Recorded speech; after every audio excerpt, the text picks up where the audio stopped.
Dr Nene Nordine, radiologue installé dans le privé à Casablanca, président fondateur de l'association Les Randonneurs.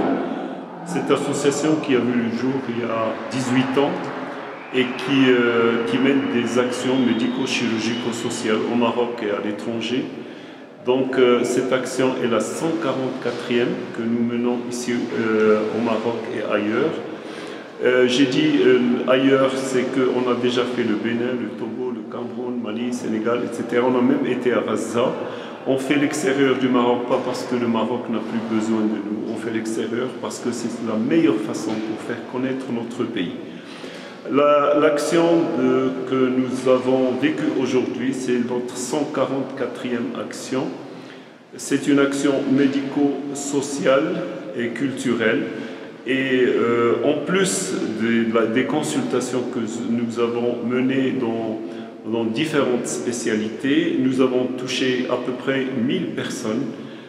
C'est un record, mais ça a été fait par des grands spécialistes, des professeurs des CHU de Rabat, de Casa et des médecins privés qui ont beaucoup d'expérience dans le domaine. Nous avons fait aussi des ateliers, un certain nombre d'ateliers de vulgarisation de la science, peinture, etc. etc. Mais le point fort de cette sortie, c'est qu'on a fait venir plus de 54 étudiants des grandes écoles de Casarabat et même CESTAT, puisqu'il y a eu l'ENCG, l'ENA, l'ESI, faculté de médecine, faculté des sciences juridiques. Et tous ces jeunes-là se sont réunis par groupe.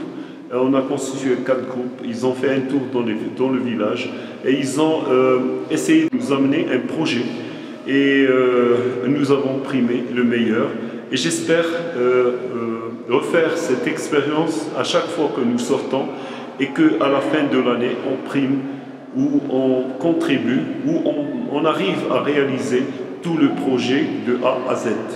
Et donc, c'est la meilleure façon pour impliquer nos jeunes dans le développement de notre pays. Et merci. Je suis très heureuse d'assister à cette campagne médicale. Bien évidemment, il y a plusieurs activités, notamment tout ce qui est sensibilisation des enseignants, des élèves à l'hygiène, à la façon de travailler avec des élèves qui ont des problèmes d'apprentissage, d'écriture, peut-être des problèmes de dyslexie. Dans une réunion avec monsieur le gouverneur et le président de l'association, on s'est mis d'accord que la caravane touche aussi les établissements scolaires et les élèves de cette commune. Et on sait très bien que dans les communes rurales, il y a plein de problèmes. Les gens ne savent pas où aller pour demander de l'aide, s'orienter où pour demander de l'aide, ainsi de suite. Et nous, on base tous les efforts sur les élèves parce que les élèves, ce sont les adultes de demain. Et si on arrive à sensibiliser les élèves et qu'ils s'approprient tout ce qu'on leur demande ou bien tout ce qu'on leur présente, c'est sûr qu'ils vont sensibiliser les parents.